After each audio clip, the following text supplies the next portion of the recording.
وبشر الذين آمنوا وعملوا الصالحات أن لهم جنات تجري من تحتها الأنهار كلما رزقوا منها من ثمرة رزقا قالوا هذا الذي رزقنا من قبل وأتوا به متشابها ولهم فيها أزواج مطهرة وهم فيها خالدون. Surah Al-Baqarah, ayah number 25. Now previously, Allah subhanahu wa ta'ala challenges those vicious people who are not ready to bend down to Allah subhanahu wa ta'ala, to accept Allah as their master. After numerous blessings, after numerous ni'mas, Allah mentioned previously that this should have changed your attitude, this should have changed your attitude, this should have changed your attitude, but they do not want to listen. And they are saying to Rasul, whoever is presenting da'wah, whoever is calling them towards Allah subhanahu wa ta'ala, that these are things that you have made up. You have copied it from the Bible, you have copied it from there and this way, that and this and so on. So Allah subhanahu wa ta'ala challenges these kind of people, that if you think that's the case, if it's a man-made stuff, if it's the work of a human being, then why don't you make something like it as well? And of course they cannot. So then those people are given warnings. Those people are warned of what is awaiting them. Now in here is the contrast images. In here Allah subhanahu wa ta'ala informs those people who get their act together. They leave their stubbornness to aside and they submit to Allah subhanahu wa ta'ala. So Allah gives them glad tidings. Allah gives them what amazing things are waiting for these people. And this is the case in the entire Quran. Whenever Allah subhanahu wa ta'ala mentions Jahannam, Adab, the consequences for the criminals, at the same time Allah subhanahu wa ta'ala also mentions, talking about Jannah, talking about His Rahmah, His Maghfirah and so on. So this is always going to be the case. Whenever you see some sort of consequences, you will be able to see the reward as well. So this will be always throughout the Quran. So same thing is happening in here. Previously was talking about Jahannam, now it's talking about Jannah. And another thing that we need to be informed, whenever you read in the Quran, whether it's talking about Jahannam or whether it's talking about Jannah, so either talking about reward or the consequences, the reality, the true nature of it is unknown to us. We don't know what they are. Allah subhanahu wa ta'ala only tells us things that we can understand and we can fathom. That if it's talking about fire, then we can understand, yeah, we got fire in front of us. If it's talking about Jannah, for example, talking about trees, talking about water and so on, rivers, if it's talking about that, if it talks about carpets and so on, pillows and all those things, we can understand because these are within our world. However, what is out there in reality, it is on a different level. Allah subhanahu wa ta'ala says, فَلَا تَعْلَمُ نَفْسٌ مَا أُخْفِيَ لَهُم مِّن قُرَّةِ أَعْيُنٍ جَزَاءً بِمَا كَانُوا يَعْمَلُونَ. Like in this ayah, Allah subhanahu wa ta'ala, the nearest meaning, the ulama have done the tafseer on it. So to sum it up quickly, that what Allah subhanahu wa ta'ala has kept for these people is on completely on a different level. We cannot understand it. And the ulama say basically, like how these amazing people, they hidden their a'mal from the people. Yeah, they only did it for Allah subhanahu wa ta'ala. Similarly, Allah has hidden the treasures and the beauty for them.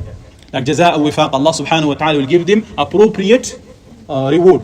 Yeah, this is Allah subhanahu wa ta'ala. There is a hadith which beautifully sum it up. They say, عن أبي هريرة رضي الله عنه عن رسول الله صلى الله عليه وسلم قال الله تعالى أعددت لعبادي الصالحين ما لا عين رأت ولا أذن سمعت ولا خطر على قلب بشر. So Rasul صلى الله عليه وسلم says that Allah subhanahu wa ta'ala says, I have prepared for my righteous servants that no eye has seen, no ear has heard, and it has never crossed the mind of a man. This is one hadith. There is another one. So I'll just read the part of it. مَنْ يَدْخُلَ الْجَنَّةِ يَنْعَمُ لَا يَبْأَسْ لَا تُبْلَى ثِيَابُهُ وَلَا يَفْنَى شَبَابُهُ. That whoever goes to this Jannah, Allah subhanahu wa ta'ala has prepared amazing things for them, amazing blessed, that he would never become destitute, he would never become less, nor would his clothes wear out, nor his youth would decline. This is some part of it. So basically what we are saying in here, when Allah subhanahu wa ta'ala mentions some, do not limit it to that. For example, some people, according to their taste, maybe you guys will like PS5 and things like that, whatever. Some people like horses, other people like Ferraris and so on. Whatever you like, whatever are your preference, Allah subhanahu wa ta'ala will give that to you in Jannah. But as long as we read Jannah. So this is the situation, basically. Now going to the ayah directly. وَبَشِّرِ الَّذِينَ آمَنُوا وَعَمِلُوا الصَّالِحَاتِ. And give good tidings to those who believe and do righteous deeds. So in here we learn one criterion. Of course we need to believe in Allah, this is Aqeedah. But another thing is good actions. The actions are criterion, actions are required. If you do not do actions, then you are walking on very fine edge. According to ulama, this is a criteria. You cannot believe and then don't do any actions. The actions are required, you must do it. But what kind of actions? For that there are two things that needs to be there in the actions. And basically this is completely opposite to the traits of the two evil people that have been mentioned. Who remember what are two groups that have been mentioned so far? Evil groups. Anyone knows? So far. Yes. When he Munafiqeen and kuffar. Those are the two groups that have been mentioned. So munafiqeen, when they do actions, they don't do it for Allah. They do it for other alternatives, for dunya basically. So what they need to have the actions, it is going to be khalis only for Allah. It should not have riya in it. That's one.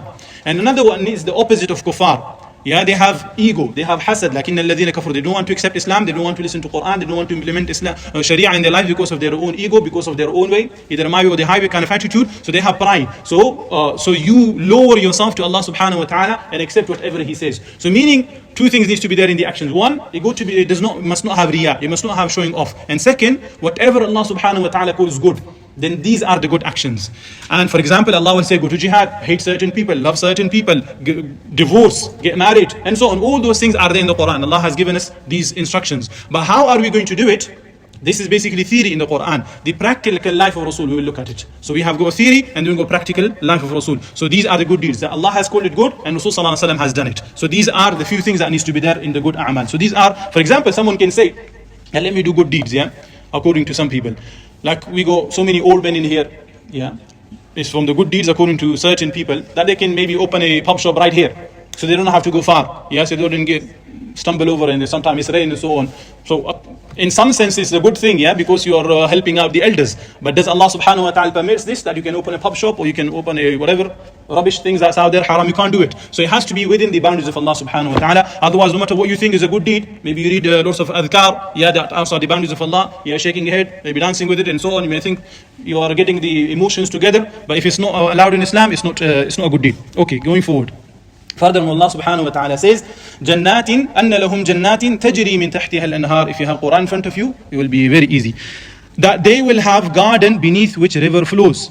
So either, the ulama say, maybe the trees, lots of trees they will have in Jannat, and under that there will be rivers. Or under the actual abode where they are going to be living, under that they will have rivers. And Allah subhanahu wa ta'ala mentions 4 different types of rivers in Surah Muhammad. Of them is, Mimma'in, فيها أنهار من ماء غير آسن, that they will have a river of water which is unaltered. So the taste of it or the smell of it is perfect. Does not have any issue with that. وأنهار من لبن لم يتغير طعمه, and a river of milk which the taste hasn't changed. So it's perfect again. وأنهار من خمر لذة للشاربين, and they will have a river of wine which again does not have a bad taste. وأنهار من عسل مصفى, and a river of honey which is pure. So all these types of rivers, the people will have it. Again, do you remember what we said at the beginning? That the things that we see in this dunya, the water or the honey or the wine or whatever, milk, in this dunya we see it one way, but what Allah subhanahu wa ta'ala has prepared of His taste and everything will be in completely no different level. Going forward, there are so many things, but we're going forward because we finished the ayah. كلما رزقوا منها من ثمرة رزقا قالوا هذا الذي رزقنا من قبل. Whenever they are provided with a provision of fruit, therefore they will say, this is what we were provided with before. So when they receive a fruit, they'll say, we have already eaten this. Either in Jannah, they have eaten, or they have eaten this thing, and they'll give them again the same thing. Or in dunya, they have eaten maybe apples or mangoes, whatever, and they are still given the same thing in Jannah. So they will, furthermore, وَأُتُوا بِهِ مُتَشَابِهًا, and it is given to them in likeness. So the ulama say, وَأُتُوا بِهِ مُتَشَابِهًا قال يعرفون أسماء كما كانوا في الدنيا التفاح بالتفاح والرمان بالرمان قالوا في الجنة هذا الذي رزقنا من قبل في الدنيا وأتوا به متشابها يعرفونه وليس هو مثله في طعم. So basically they will be given an apple or whatever and they will see it, that this is what it is. But the taste of it will be completely different. The reality of that fruit will be different. But this is for the convenience that they're going to eat it. So if it's, for example, a completely strange thing, you wouldn't feel like eating it. So this is all from convenience that Allah subhanahu wa ta'ala are doing for these special people. Meaning they have really, really high status with Allah subhanahu wa ta'ala. Allah really values them, that even just in their fruit, Allah subhanahu wa ta'ala is giving to them certain things that they are inclined to it. They already know what they are. So when they eat it, they will understand the real beauty of it in more. Okay, furthermore. وَلَهُمْ فِيهَا أَزْوَاجٌ مُطَهَّرَةٌ. And this is beautiful, yeah? And they will have therein purified spouses. So they will have wives, that's one. Wives or hur, which is from Jannat, they will have that. Or they will have wives of this dunya. So Allah subhanahu wa ta'ala give that to them. And they will have purification, both physically as well as spiritually. So this is like ulama say, من الغائط والبول والحيض والنفاس والبصاق, and so on. So they will be cleansed from feces or urine or like all sorts of stuff, or anything rubbish that you can think of, Allah subhanahu wa ta'ala will purify these for you. And now, there is another thing, yeah? that some people who only mention or talking about the wives. It's talking about the females that are prepared for the men. However, azwaj in Quran are used for male as well. Like it comes in Quran, قَدْ سَمِعَ اللَّهُ قَوْلَ الَّتِي تُجَادِلُكَ فِي زَوْجِهَا. A female came and she had a complaint against her husband, and Allah called it azwaj. So basically what it means, that spouses or counterpart. And they're called azwaj because they click together. They're from same species. They like each other. They have commonality. That's why they're called zawj. So they, for example, if it's a female, Allah will give them her spouse. Or this also relates to groups of people as well. وَكُنْتُمْ أَزْوَاجًا ثَلَاثًا. So for example, these people will have from their friends, the companies that you enjoyed, the best buddies that you had from the Muslims, the people that you worked with, the people you went to masjid, the people you enjoyed Quran with, the people you worked in dunya for Allah subhanahu wa ta'ala, and you had special connection with them. Allah will reunite them, all of you, with them in Jannah. And there is a beautiful imagery of it has been given in Surah Tur when you go to ayah number 21 till I think ayah 28. Inshallah, we'll finish quickly. وَهُمْ فِيهَا خَالِدُونَ. Last part. And they will abide therein eternally, so they will not going to die. This is for them permanent residence. And there are 4 things that people long for in dunya, or 4 they really want. 1 is a shelter, 2nd is food, 3rd is spouse, and 4th is like indefinite stay. So Allah subhanahu wa ta'ala will give all of that to them. And in here, as we said again at the beginning, what Allah subhanahu wa ta'ala mentions are things that we can understand in this dunya. What Allah subhanahu wa ta'ala has kept for us in akhirah, for those people who are sincere, for those people who really works to please Allah subhanahu wa ta'ala, are on a different level. And Allah subhanahu wa ta'ala says, لَهُمْ فِيهَا مَا يَشَاءُونَ لَهُمْ مَا يَشَاءُونَ فِيهَا وَلَدَيْنَا مَزِيدٌ. They will have whatever they wish therein, and with us is more.